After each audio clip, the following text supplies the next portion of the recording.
Hello students and my dear friends, I'm Dr. Shalini Shukla and today is 13th of May 2020 Wednesday. So let's start with Business Standard Daily News Analysis. This analysis is suitable for these viewers and inspiration of the day is life is not a race, it is a journey, enjoy it. So enjoy your life to the fullest. And in today's discussion, we are going to cover these articles. So let's start with article number 1 given on page number 1. Rupees 20 trillion to jump start economy. जैसा कि हमने कल हम सभी ने discuss किया था, government is planning to came up with a big stimulus package. तो कल हमारे पीएम ने इतने बड़े पैकेज का अनाउंसमेंट किया जिसमें गवर्नमेंट जो है वो अप्रॉक्सीमेटली 20 ट्रिलियन का स्टिमुलस पैकेज रिलीज़ करने जा रही है, जिसमें कि पहले रिलीज़ हुए 1.7 ट्रिलियन का पैकेज और आरबीआई के जो मेजर्स ले गए थे उसमें जो मनी रिलीज़ हुआ था, जो मनी फ्लो हुआ था मार्केट में, वो सब कुछ इंक्लूडेड है. तो अगर हम कहें कि ये 20 ट्रिलियन का पैकेज गवर्नमेंट ने इंक्लूड किया है with the extension of lockdown beyond May 17. तो इसका बेसिक पर्पस क्या है? इसका बेसिक पर्पस ये है कि गवर्नमेंट अब ये चाह रही है कि धीरे धीरे इकोनॉमी जो है वो ओपन करे और डिमांड बूस्ट करे. हालांकि हमारे जो प्राइम मिनिस्टर हैं उन्होंने ये भी कहा है कि जो लॉकडाउन 4.0 होगा that will be different from the previous lockdowns और द प्रीवियस इकोनॉमिक शटडाउन्स.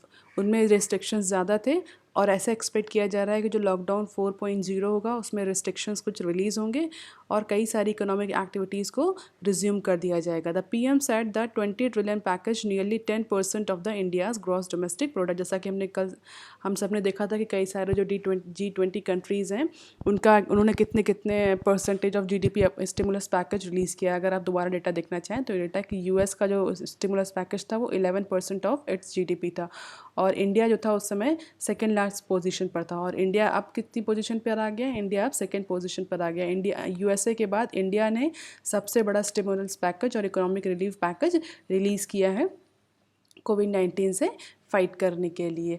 तो ऐसा एक्सपेक्ट किया जा रहा है कि जो ये पैकेज है ये basically cottage industry, micro small medium enterprises, labourers और मिडिल क्लास को बहुत ज़्यादा फ़ायदा पहुंचाएगा और ये डोमेस्टिक कंजम्पशन और डोमेस्टिक डिमांड को बूस्ट करने के लिए बेसिकली प्लान किया गया है. जैसा कि कल के जो हमारा उनका स्पीच था पीएम मोदी का, उन्होंने उसमें फोकस भी किया है that we should be vocal about the locals. Vocal about the local means जो हमारे प्राइम मिनिस्टर है वो इंडिया चाह रहे हैं कि इंडिया जो है वो अपनी एक सेल्फ सफिशिएंट इकोनॉमी बन करके सामने आए. जैसा कि पिछले पैंडमिक में हमारी जितनी भी डिमांड्स, जो बेसिक डिमांड है, चाहे वो फार्मास्यूटिकल इंडस्ट्री हो, चाहे वो हमारी एफएमसीजी हो, हमारे लोकल प्रोडक्शन से ही पूरी हुई है. तो गवर्नमेंट हमारे इस बार हमारे जो प्रधानमंत्री हैं उन्होंने ये स्लोगन दिया है that India should be vocal about the local, that we should prefer the domestic food products and domestic products and domestic services so that the internal consumption, the domestic consumption of the country can be increased and economy can be revived. The package expected to cheer the street combines the government recent announcements on supporting key sectors as also measures rolled out by the RBI. जो कि हम पहले बता चुके हैं कि इस जो 20 ट्रिलियन का पैकेज है इसमें गवर्नमेंट जो 1.7 ट्रिलियन का पैकेज ऑलरेडी अनाउंस किया था वो भी इंक्लूडेड है और आरबीआई के जो मेजर्स हैं वो भी इंक्लूड किए गए हैं. इन सबको मिला करके और ऐसा बोला जा रहा है उन सबको अगर कलेक्ट कर लिया जाए 1.7 ट्रिलियन का प्रीवियस का पैकेज और आरबीआई के ने जो अनाउंसमेंट किए थे मनी को इन्फ्यूज़ करने के लिए फॉर म्यूचुअल फंड्स और एनबीएफसी और जो अदर रीफाइनेंस विंडो क्रिएट करी थी, अगर उन सबको इंक्लूड कर दिया जाए तो 4 ट्रिलियन का पैकेज पहले गवर्नमेंट ला चुकी है और इस बार 20 ट्रिलियन का लाया गया. तो अप्रॉक्सीमेटली ये 15.5 ट्रिलियन का पैकेज जो है वो गवर्नमेंट ने कल अनाउंस किया है. There would be physical measures which would directly come out of the government expenditure. यहाँ कुछ कॉम्बिनेशन है कि कुछ डायरेक्टली गवर्नमेंट के एक्सपेंडिचर्स होंगे या फिजिकल मेजर्स लेंगे जैसे कि सिटीजन्स को बेनिफिशियरी को डायरेक्टली कैश ट्रांसफ़र किया जाएगा. कुछ physical measures such as tax benefits for some most affected sectors. कुछ ऐसे इंडस्ट्रियल सेक्टर्स हैं जो बहुत ज़्यादा अफेक्ट हुए हैं उनको टैक्स बेनिफिट्स दिया जाएगा.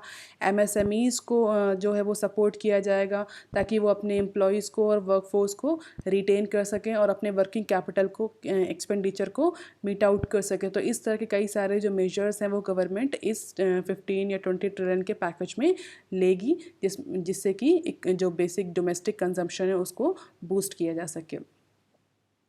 अब देख लेते हैं article number 2 given on page number 1. Industrial output falls to record low. Industrial output, India witnessed its biggest drop in the industrial production yet in March, with output crashing by 16.7% as the factory down shuttered during towards a month end owing to the covid induced nationwide lockdown। जो कोविड-19 की वजह से जो lockdown हुआ था, economic lockdown, उसकी वजह से इंडिया का इंडस्ट्रियल आउटपुट जो है वो 16.7 तक कॉन्ट्रैक्ट कर गया है and it is the biggest drop in the industrial production yet in March. ये अभी तक का सबसे मार्च तक का सबसे बिगेस्ट जो है वो इंडस्ट्रियल प्रोडक्शन का कॉन्ट्रैक्शन है। Economist however said the worst was yet to come after the weeks of suspension of the industrial activities across sector. इसके लिए इकोनॉमिस्ट ने पहले ही वार्न कर दिया था कि अभी जो है इंडस्ट्रियल आउटपुट और गिरेगा। अगर हम पिछली अपनी न्यूज़ को याद करें तो हमने कोर इंडस्ट्री के जो आउटपुट्स है उनमें कॉन्ट्रैक्शन देखा था और ऑलरेडी डिस्कस किया था कि जो मार्च के मंथ का आउटपुट है वो डिक्रीज़ हुआ है, और उसमें भी हमने आपको बताया था कि इकोनॉमिक्स ये एक्सपेक्ट कर रहे हैं कि आने वाले टाइम में और कॉन्ट्रैक्शन होगा। और ऐसा कहा जा रहा है कि जो एप्पल का कॉन्ट्रैक्शन उसका डेटा जब मई में रिलीज़ होगा तो इकोनॉमी जो है वो आउटपुट जो है वो और कॉन्ट्रैक्टेड दिखाई देगा, क्योंकि अप्रैल और मार्च जो है वो पूरे अप्रॉक्सीमेटली पूरे लॉकडाउन में गए हैं, बिल्कुल भी अब बहुत निल इंडस्ट्रियल एक्टिविटीज़ हुई हैं। Industrial output for the physical 2019-20 contracted by 0.7% compared with the growth rate of 3.8% in 2018 and 19। और ऐसा कहा जा रहा है कि ऑलरेडी 2018 के बाद से जो इंडस्ट्रियल आउटपुट है वो डिक्रीज़ ही कर रहा है, कॉन्ट्रैक्ट ही कर रहा है because of the economic slow down. तो और जिसके बाद ये इस तरह का लॉकडाउन जो आया है जिसमें इकोनॉमी को कम्प्लीटली बंद कर दिया गया है, इसने फर्दर पुश किया है कॉन्ट्रैक्शन को। Industrial production had been tapering off since end 2019 but rebound in February. अगर 2019 के बाद से फरवरी में फिर से रीबाउंड हुआ था, जिसने ग्रोथ जो रजिस्टर्ड करी थी वो 4.6% की ग्रोथ थी। बट चूँकि इकोनॉमिक लॉकडाउन आ गया, जैसे ही इकोनॉमी रिकवरी हुई, इंडस्ट्रियल प्रोडक्शन जो वो पॉजिटिव होना स्टार्ट हुआ, मार्च में हमने इकोनॉमिक लॉकडाउन को फेस किया। For the years metal product registered impressive growth with positive growth in apparel and food products. और जो ग्रोथ देखी गई पिछले कुछ सालों में वो मेटल इंडस्ट्री में देखी गई, अपैरल और फूड प्रोडक्ट इंडस्ट्री में देखी गई। The picture for April will be versed with the virtual nil growth in most of the sector. Economist ऐसा कह रहे हैं कि जो अप्रैल का डेटा जब रिलीज होगा तो और ज़्यादा कॉन्ट्रैक्शन देखने को मिलेगा, क्योंकि बहुत सारे ऐसे सेक्टर्स हैं जो कि बंद रहे इस लॉकडाउन के ड्यूरेशन में। और अप्रैल तो पूरा का पूरा बंद रहा। मार्च में तो फिर भी कुछ इकोनॉमिक एक्टिविटीज़ हुई थी, बट अप्रैल के ड्यूरेशन में बिल्कुल भी इकोनॉमिक एक्टिविटीज़ नहीं हुई। तो ऐसा एक्सपेक्ट किया जा रहा है कि जो मई में डाटा रिलीज़ होगा अप्रैल का, उसमें और ज़्यादा कॉन्ट्रैक्शन देखने को मिलेगा। सिर्फ एक इंडस्ट्री जो कि ग्रोथ शो कर सकती है, दैट इज़ फार्मास्यूटिकल। ऐसा एक्सपेक्ट किया जा रहा है कि फार्मास्यूटिकल इंडस्ट्री जो है वो कुछ पॉजिटिव ग्रोथ को शो करेगी।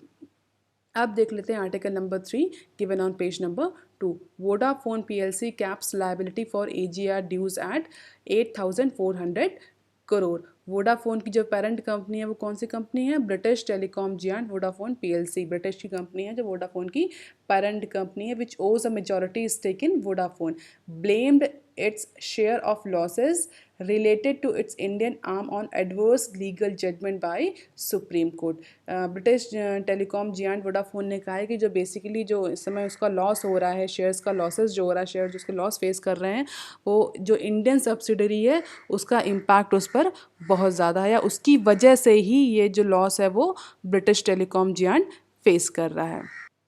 लास्ट ईयर अक्टूबर में सुप्रीम कोर्ट ने एक ऑर्डर दिया था जिसमें बहुत सारी टेलीकम्युनिकेशन जो कंपनीज थी उनको गवर्नमेंट को AGR ड्यूज़ पे करने थे, जिसमें वोडाफोन का जो ड्यूज़ था वो 53,000 करोड़ का ड्यूज़ था जो वोडाफोन को पे करना था। ये हम ऑलरेडी डिस्कस कर चुके हैं कि ये सुप्रीम कोर्ट का ऑर्डर किस लिए आया था, ये AGR क्या होता है, और बेसिकली ये जो फाइन या ड्यूज़ जो सारी टेलीकॉम कंपनीज़ पर जो हैं ड्यू, ये किस वजह से हुए।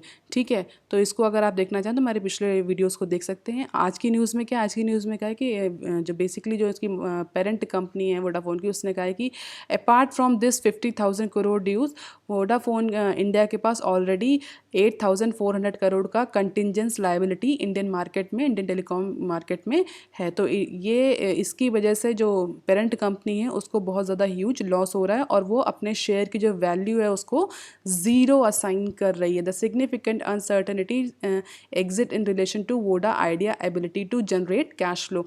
और आगे आने वाला टाइम में ये इतनी सारी लायबिलिटीज़ के बाद जो पेरेंट कंपनी है ये बहुत ही बोलते हैं नेगेटिव सेंटिमेंट्स में है कि आगे आने वाले टाइम में वोडाफोन आइडिया जो है वो कुछ भी कैश इनफ्लो जनरेट कर पाएगा, that it needs to settle and refinance its liability and guarantee as they fall due including those relating to AGR judgment. तो एक ये 8,400 करोड़ का जो ड्यू है और जो 53,000 करोड़ का ड्यू है, ये सारे ड्यूज़ को मिला करके जो पेरेंट कंपनी है वो कह रही है कि उसने बिल्कुल ज़ीरो वैल्यू असाइन कर दी है वोडाफोन इंडिया के शेयर्स को। As the Vodafone PLC group has no obligation to fund Vodafone Idea's losses, the group has recognise its shares of estimate Voda idea losses arising from both operating activities and those in relation to AGR judgment to an amount that is limited to the remaining carrying value of the Vodafone idea, which is therefore reduced to nil। Vodafone PLC group ने कहा है कि जो हमारा supreme court की वजह से जो हमें लॉस हो रहा है वो तो अलग है, और ऑपरेशनल लॉस और ऑपरेटिंग एक्टिविटीज़ की वजह से भी बहुत ज़्यादा लॉस हो रहा है। क्यों? क्योंकि उस समय जियो ने जो बहुत ज़्यादा मार्केट कैप्चर कर रखा है। जो अगर हम बात करें तो उस समय मेजर जो टेली कम्युनिकेशन का जो मार्केट शेयर होल्डिंग्स है वो जियो के पास है, या रिलायंस जियो के पास है, या एयरटेल के पास है। तो ऑलरेडी जो कंपनीज थी जैसे वोडाफोन आइडिया उनको नुकसान हो रहा था जिसकी वजह से इनमें मर्जर हुआ, और इसके बाद भी ऑपरेटिंग एक्टिविटीज़ की वजह से ऐसा कुछ आगे आने टाइम में बहुत ज़्यादा प्रॉफिट दिख नहीं रहा। On the other hand liabilities जो हैं वो बहुत ज़्यादा बढ़ गई हैं। तो वोडाफोन PLC ग्रुप ने ये क्लियर इंडिकेशन दिया है कि the group potential exposures that is capped at 8,400 crore and any cash payment or receipt relating to these contingent liabilities and potential refund must have been made or received by Vodafone Idea before any amount become dues from or owed to the group. इस जो amount, ये जो amount है इसको पूरा का पूरा India की जो वोडाफोन की जो इंडियन सब्सिडियरी उससे लिया जाए, और इसका कोई भी अमाउंट जो एक्चुअली है वो पेरेंट कंपनी पर ड्यू नहीं किया जाए। If the carrying value had been high enough not to restrict the group share of losses then the recognise share of losses would have been substantially higher. तो ये एक news है आज की। उसमें वोडाफोन और वोडाफोन की पेरेंट कंपनी के जो रिलेशन है उसको देख करके देखते हैं कि वोडाफोन का सर्वाइवल आगे के टाइम में कितना इंश्योर हो सकता है, क्योंकि इतने सारे ड्यूज़ के बाद वोडाफोन का सर्वाइव कर पाना और ऑपरेटिंग एक्टिविटीज़ से प्रॉफिट जनरेट कर पाना high tense competitive environment is quite difficult. तो ऐसा एक्सपेक्ट किया जा रहा है कि आगे आने वाले टाइम में जो टेली कम्युनिकेशन इंडस्ट्री है उसमें 2 या 3 ही मेजर प्लेयर रह जाएंगे, जिसमें एक हमारा रिलायंस जियो रहेगा, एक एयरटेल होगा, और BSNL वो भी कब तक सर्वाइव कर पाता है still it is a question mark. तो बहुत सारे जो इंडस्ट्री एक्सपर्ट हैं, जो इकोनॉमिस्ट हैं, वो ये कह रहे हैं इस तरह से इंडस्ट्री को मोनोपोली बनाना या किसी 2-3 डोमिनेंट प्लेयर्स को ही रहने देना, इस तरह की इंडस्ट्री स्ट्रक्चर या एग्जिट एंट्री बैरियर लगा देने से जो है इवेंचुअली और आगे आने वाले टाइम में कस्टमर्स को ही नुकसान होगा। तो ये अलग डिबेट, अलग डिस्कशन है, वो आज की न्यूज़ में नहीं है। तो आप देख लेते हैं article number 4 given on page number 4।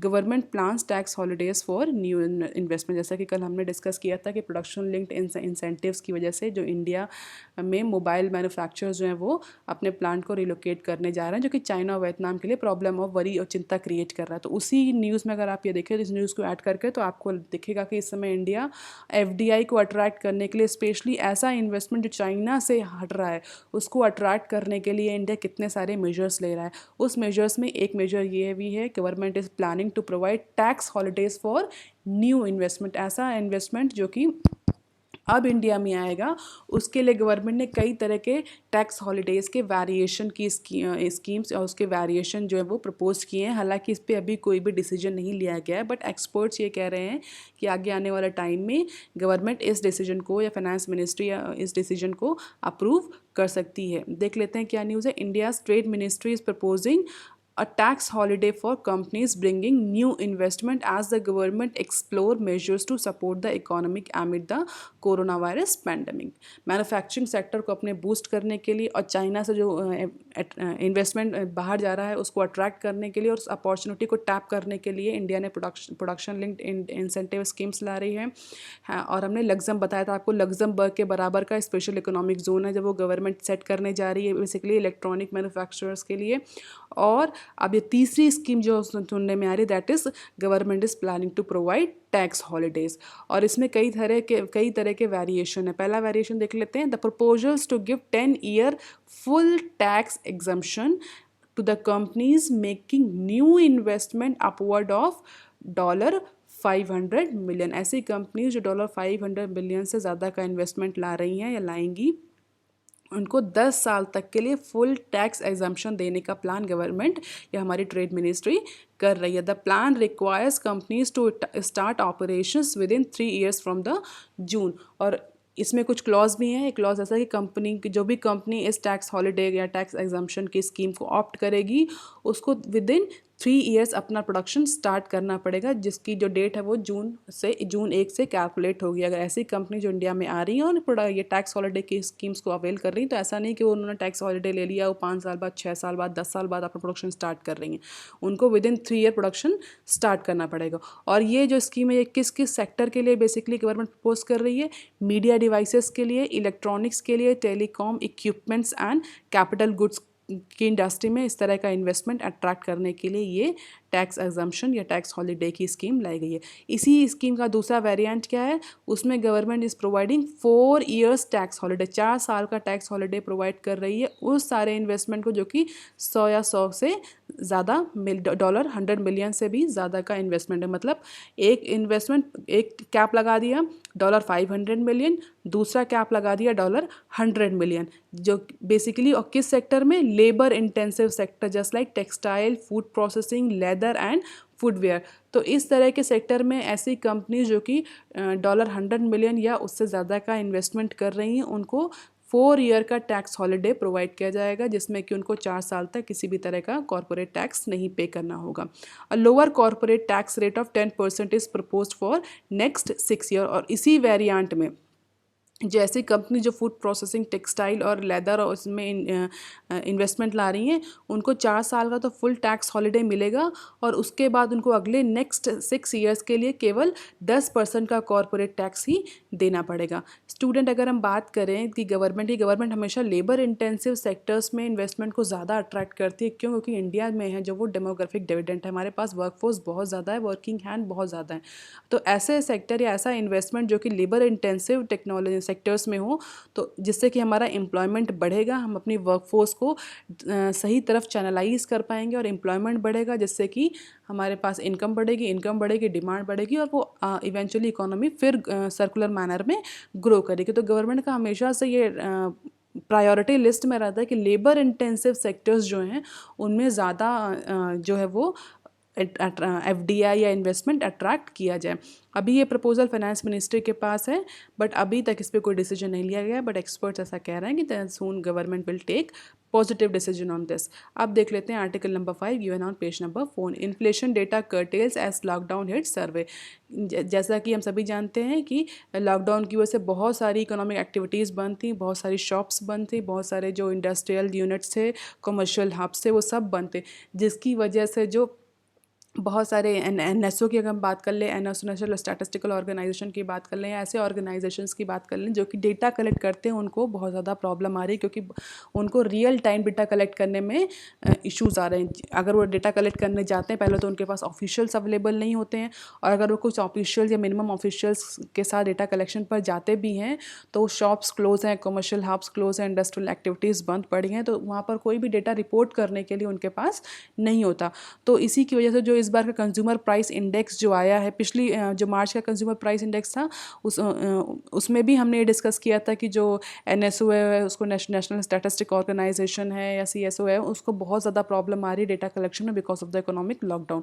तो इस बार का जो CPI आया है वो भी कुछ सब ग्रुप के लिए ही इशू किया गया है। मिनिस्ट्री ने बोला है कि this CPI is not the exclusive और बोलते हैं कि कॉम्प्रिहेंसिव CPI नहीं है, it is actually based on certain groups जिस पे केवल उन्हीं सब ग्रुप्स पर डेटा अवेलेबल था, प्राइस इंडेक्स या प्राइस कलेक्शन डेटा अवेलेबल था। इसलिए कॉम्प्रिहेंसिव CPI जो है इस बार पब्लिश ना करके कुछ सब ग्रुप्स का CPI पब्लिश किया गया है। हालांकि अगर हम बात करें कि रिवाइज डेटा का, तो मार्च का जो डेटा था वो जो मिनिस्ट्री है, कौन सी ministry of statistics and programme implementation ने मार्च का डेटा रिवाइज करके उसमें कुछ करेक्शन किए। पिछली बार मार्च का डेटा कितना का आया था 5.87%, उसको रिवाइज करके कुछ करेक्शन करके बोला गया है। इस बार ये 5.9 था वो डेटा। तो इस तरह के करेक्शंस तो होते रहते हैं, बट जो अभी का डेटा आ रहा है अप्रैल में जो डेटा रिलीज़ हो रहा है, बेसिकली वो मार्च का डेटा एक महीने बाद का डेटा रिलीज़ होता है स्टूडेंट, ठीक है। तो उसमें कहा गया है कि वो सब ग्रुप्स के लिए है, कॉम्प्रिहेंसिव और जनरल CPI नंबर नहीं है। तो उसका इंटरप्रिटेशन करने से पहले जो इंडस्ट्रीज़ हैं, जो भी इन्वेस्टर्स हैं, जो भी अथॉरिटीज़ हैं या स्ट्रैटेजी मेकर्स हैं, उनको इस चीज़ का ध्यान रखना चाहिए कि ये data is on subgroup. अब कौन से सब ग्रुप्स हैं जिन पर एक्चुअली डेटा CPI का कलेक्ट किया गया है? वो सब ग्रुप्स हैं housing, health, milk product, cereals, vegetables, fruits, others and इस तरह के अगर आप देखें तो सब में इसेंशियल कमोडिटीज़ वाले ही सेक्टर हैं जिस पर एक्चुअली जो ओपन थे, जिस पर काम चल रहा था और जिस पर डेटा कलेक्शन आसान था। The groups and the subgroup for which data was no data was release including meat and fish, paan, tobacco, intoxicants, clothing, footwears, fuels, lights, household goods, services, transportation, communication and other miscellaneous items। इन सब groups पर कोई data नहीं मिल पाया या बिल्कुल भी data authentic data नहीं मिल पाया, जिसकी वजह से CPI इन सारे सब ग्रुप्स पर रिलीज़ नहीं हुआ। General CPI and indices at a state union territory levels are also not being released for the months of April। State का भी CPI और यूटीज का भी CPI जो है वो भी रिलीज़ नहीं किया जा सकता है, किया जा पाया मिनिस्ट्री की तरह, क्योंकि उस पर डेटा कलेक्शन का बहुत ज़्यादा इशू फेस हो रहा है। अगर हम यूजुअल कंडीशंस की बात करें तो जो मिनिस्ट्री है, जो CSO है, वो बेसिकली 1000 अर्बन और 1000 विलेजेस से डेटा के जो प्लेसेस है वहाँ पर जाकर के फील्ड स्टाफ जाता है और वीकली डेटा कलेक्ट करता है वीकली रोस्टर पर, ठीक है। और वो नंबर कितना रह गया है? वो नंबर रह गया है 600 और 500, 600 फ्रॉम अर्बन और 500 फ्रॉम विलेजेस। तो डेटा बिल्कुल आधा रह गया। आधे इस्टेब्लिशमेंट ओपन हुए हैं, या आप कह सकते हैं कि जो फील्ड स्टाफ रहा उसको 50% जो विजिट्स हैं केवल उन्हीं से डेटा उसको मिल पाया। और बहुत ज़्यादा डेटा अगर बोला जाए कहाँ से कलेक्ट किया गया है, जो मिनिस्ट्री ने कलेक्ट किया है वो टेलीफोनिक इंक्वायरी के थ्रू कलेक्ट किया गया है। डेजिग्नेटेड आउटलेट्स, ऐसे आउटलेट्स को जिनको डेजिग्नेट किया था जैसे डेटा कलेक्शन के लिए, उनसे टेलीफोन के थ्रू पूछा गया है। तो उसकी ऑथेंटिसिटी पर भी क्वेश्चन मार्क लगता है, क्योंकि पर्सनल विजिट जो थी वो सस्पेंड थी मार्च 19 से, जिसकी वजह से जो ऑफिशियल थे, जो फील्ड स्टाफ होता है, वो पर्सनल विजिट्स पर नहीं जा सका। तो और डेटा कैसे, और टेलीफोनिक इंटरव्यू यूज़ किया गया और कुछ data information collected during the personal purchase of the field staff. जो उनके फील्ड स्टाफ थे, जो खुद के जब पर्सनल सामान खरीदने गए, जब पर्सनल परचेजिंग पर गए, तो कुछ डेटा उससे लिया गया। तो इस तरह से CPI को मैनेज करके कुछ सब ग्रुप के लिए पब्लिश किया गया है।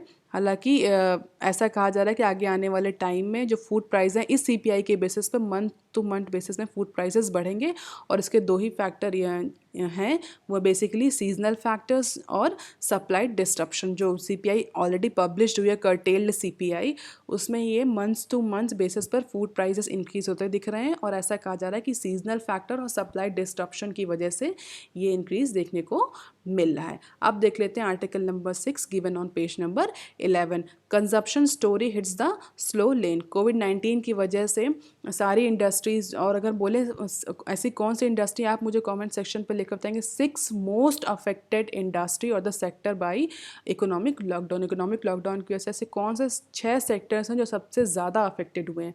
तो इस आर्टिकल में ये डिस्कस किया गया कि कंजप्शन जो है वो स्लो हो रहा है। इवन इन FMCG सेक्टर में भी कंजप्शन बहुत ज़्यादा स्पर नहीं किया है। कुछ ही अगर इसेंशियल प्रोडक्ट्स को अगर हम बात कर लें, जिसमें कि कम फूड आइटम्स या हाइजीन आइटम्स या हेल्थ प्रोडक्ट्स से, केवल उनमें ही कुछ आपको पॉजिटिव चेंज या पॉजिटिव डिमांड देखने को मिली है।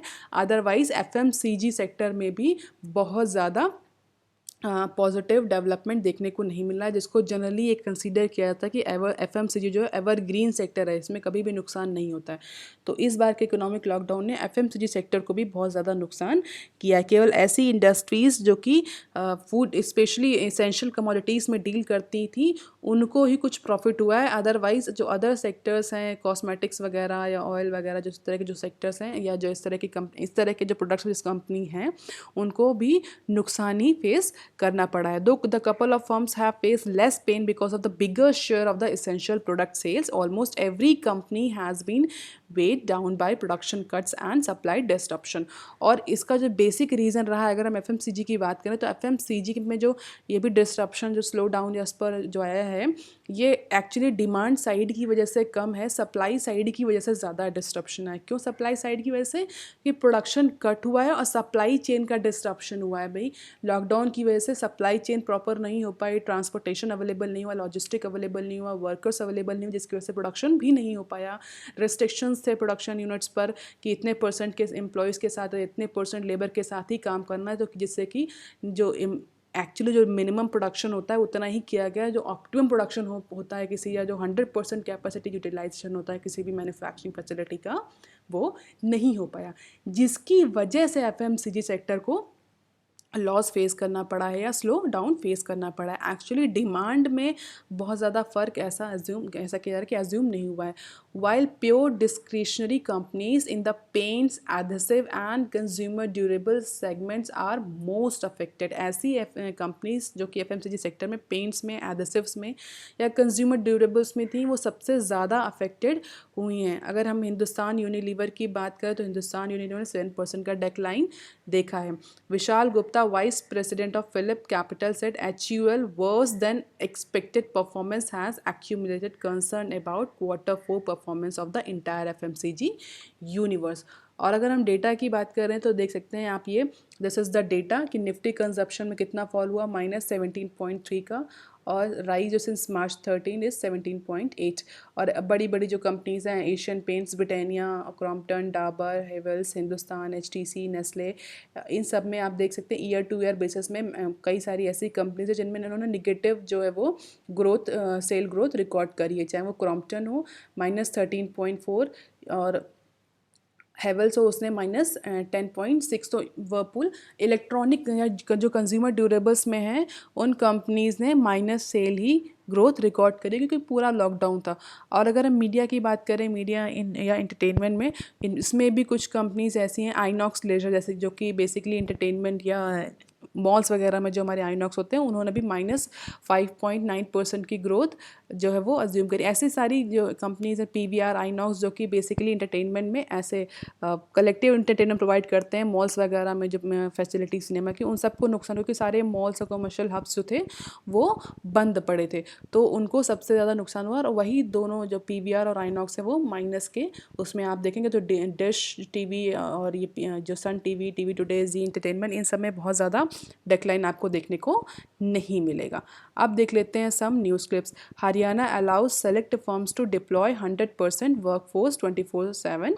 हरियाणा पहला स्टेट ऐसा बन गया है जिसने कुछ सिलेक्टेड फर्म्स में 100% वर्कफोर्स को अलाउ कर दिया है। इट मीन्स हरियाणा में कुछ ऐसी कंपनीज़ हैं जिनको परमिशन मिल गई है कि वो अपनी 100% वर्कफोर्स के साथ अपनी 100% कैपेसिटी में काम कर सकती हैं। अगर हम बात करें कौन सी ऐसी कंपनी है, तो सोना कॉमस्टार को मिल गया है कि वो अपने 100% वर्कफोर्स के साथ प्लांट को ऑपरेट कर सकते हैं into multiple shift. Maruti Suzuki को 75% स्टाफ के साथ मानेसर प्लांट में काम करने की परमिशन मिल गई है। निप्पन पेंट्स को भी 100% वर्कफोर्स के साथ काम करने की परमिशन मिल गई है।